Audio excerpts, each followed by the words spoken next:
बिहारी लाल की जय। आजकल के जिसको आप बुद्धिमान कहते हैं वो लोग ईस्वी सन तक ही जानते हैं, काल का निर्णय ईस्वी तक करते हैं। ईसा मसीह के सन के पहले का इनके पास कोई साधन नहीं है। यदि इनसे कहा जाए कि ईसा मसीह के पहले का बताइए आप कुछ, आपके पास क्या आधार है? क्योंकि ये लोग यदि वेद पुराण नहीं मानते हैं, चैत्र वैशाख जेठ आषाढ़ ये सब नहीं मानते हैं, तो यदि ईसा मसीह के 2020 इस सन का त्याग कर दिया जाए तो इनके पास काल गणना का क्या आधार है? तो ये लोग लिखते हैं ईसा के इतने वर्ष पूर्व, लेकिन ये लोग ये नहीं लिखते कि विक्रमादित्य संवत के इतने 2075 तो विक्रम संवत चल रहा है। लेकिन ये लोग इतना अगर ईसा मसीह के पहले का कुछ निर्णय बताएंगे, इतिहास बताएंगे, तो ये कहेंगे ईसा मसीह के इतने वर्ष पूर्व। माने इनके पास और कोई शब्द नहीं है। इन्होंने सनातन हिंदू धर्म के एक भी शब्द का उच्चारण करना ये लोग बुरा मानते हैं। वो सोचते हैं कि बिल्कुल शास्त्रों का एक स्पर्श नहीं होना चाहिए, शब्द का भी स्पर्श नहीं होना चाहिए। इतनी ऐसी बुद्धि हो गई है कि ईसा मसीह के पहले इन लोगों के पास काल गणना का कोई शब्द है नहीं है। लेकिन हमारे पास है। विक्रमादित्य का संवत है 2075, ये तो ईसा मसीह का कुल 2020 ही है ना। तो 50 साल और 55 साल पहले तो विक्रमादित्य का संवत्सर चल रहा था, इसके पहले युधिष्ठिर संवत चल रहा था, और इसके पहले हम लोग काल गणना 4 युगों के अनुसार करते हैं। इसलिए हमारे पुराणों में 4 युगों के अनुसार मनुष्यों की बुद्धि, मनुष्यों की आयु, मनुष्यों का स्वभाव, मनुष्यों का सब कुछ लिखा रहता है। इनके पास ऐसा कोई प्रमाण नहीं है। तो जिन लोगों ने ईसा को स्वीकार किया वो लोग भारत में रहते हुए भी वो लोग भारतीय पंचांग के शब्द का उपयोग नहीं करते हैं। ये मनुष्य की बुद्धि कलयुग में ऐसी क्यों हो गई? ऐसा कोई ऑफिसर होगा तो 1000 में कोई 2-4 ऑफिसर होंगे किसी विभाग में, एक विभाग में 2-4 नहीं, कई विभागों में से 2-4 जो ईमानदार व्यक्ति होंगे। माने क्यों ऐसा हो गया?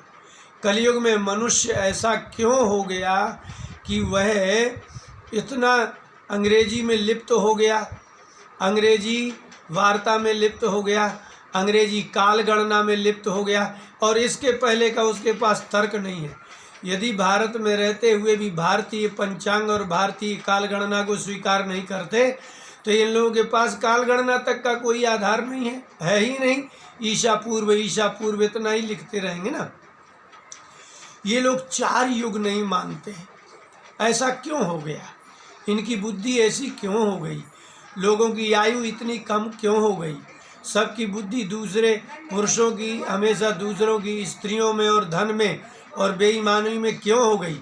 स्त्रियों की बुद्धि वह पुरुषों में और अपने ही सीमित पति और बालकों में क्यों हो गई? लोग इतने दुर्बुद्धि और संकुचित संकीर्ण विचारधारा के लोग क्यों हो गए? आपने कभी सोचा ही नहीं होगा। और इससे भी बड़ी बात, आप विदेश चले जाइए तो भारत के आदमी से अच्छा मिलेगा। यहाँ का पूजा पाठ करने वाला बहुत संकीर्ण विचारधारा का आदमी मिलेगा, लेकिन विदेश का आदमी इससे ज़्यादा, जहाँ कोई धर्म का निर्णय नहीं है, कुछ नहीं है, धर्म शास्त्र नहीं है, हिंदू सनातन धर्म नहीं है, वो लोग उदार हो गए हैं, वो लोग व्यापक हो गए, सबका सहयोग सहायता करने वाले हो गए। ऐसा क्यों है? इसीलिए कि कलयुग में व्यक्ति जो है कलयुग में मन के अनुसार चलता है और मन उसकी इंद्रियों के अनुसार चलती हैं। भगवान ने गीता के 2 अध्याय के 67वें श्लोक में लिखा कि इंद्रियाणाम ही चरताम यन मनोनुविधीयते तदस्य हरति प्रज्ञाम वायुर्नावमिवाम्भसि। जिस व्यक्ति इंद्रियाणाम ही चरताम, जिसकी इंद्रियां जिस विषय में जाती हैं, यदि मनोनुविधीयते, यदि मन भी इंद्रियों के अनुसार चला जाता है तो तदस्य हरति प्रज्ञाम, तो वह अस्य इस मनुष्य की बुद्धि को, प्रज्ञा को हरण कर लेता है। मन, आदमी मन के अनुसार कैसे चल सकता है? मन तो एक सेकंड में कलकत्ता जाता है। जब आप किसी स्त्री को देखते हैं, किसी के धन को देखते हैं, आँख से जब आप किसी सुंदरता को देखते हैं और मन को उसके पीछे लगा देते हैं, तो वह अधर्म करने की ही कामना करेगा।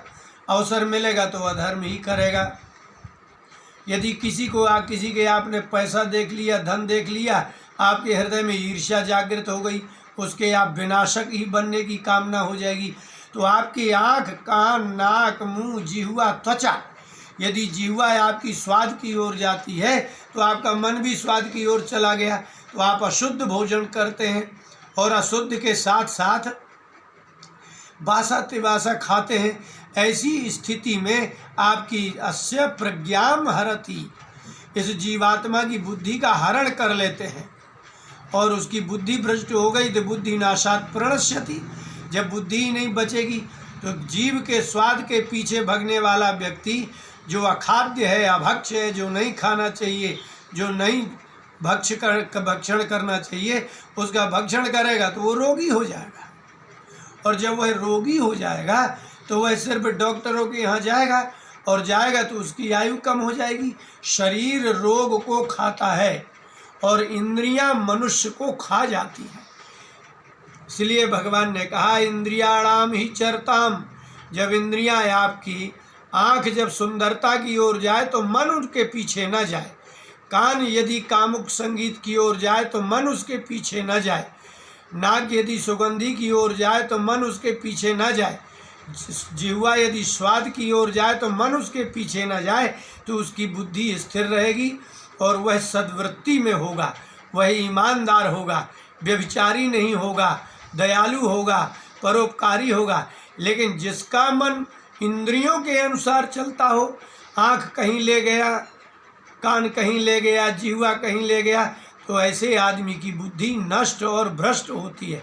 और वर्तमान में तो जिसको आप बहुत पढ़ा लिखा मानते हो, बहुत पढ़ा लिखा, यहाँ तक कि जज बन जाए सुप्रीम कोर्ट का, तब भी वह कहता है कि हाँ मैं गाय का मांस खाता हूँ। गाय का मांस खाने में क्या होता है? ये भारत का जन्मा, सुशिक्षित, अंग्रेजी भाषा में सुशिक्षित, कानून को पढ़ा हुआ लिखा जज ऐसा कैसे बोल सकता है कि हम गाय का मांस खाते हैं, हाँ कोई क्या कर लेगा? अरे भाई, ये तुम्हारी बुद्धि कैसी भ्रष्ट हो गई है? क्यों हो गई है? एक ना एक दिन रिटायर हो जाओगे, एक ना एक दिन शिथिल हो जाओगे, अकेले पड़े रहोगे, कौन पूछने वाला है? तो जब तक आपके मन में और इंद्रियों में और बल रहता है, शरीर में बल रहता है, तो आपकी वाणी से भी गलत निकलता है, आपके नेत्र भी गलत देखते हैं, आपके कान भी गलत सोचते हैं और सुनते हैं, और आपकी जिह्वा भी वो भक्षण करती है जो आप भक्षण नहीं करना चाहिए। इसलिए कलयुग के लोगों का मन इंद्रियों के अनुसार चलता है, लेकिन जिनका मन इंद्रियों के अनुसार नहीं, बुद्धि के अनुसार, विवेक के अनुसार चलता है, वह व्यक्ति ही संसार में सुखी, दीर्घायु और निरोगी जीवन जीता है। बोली वृंदावन बिहारी लाल की जय।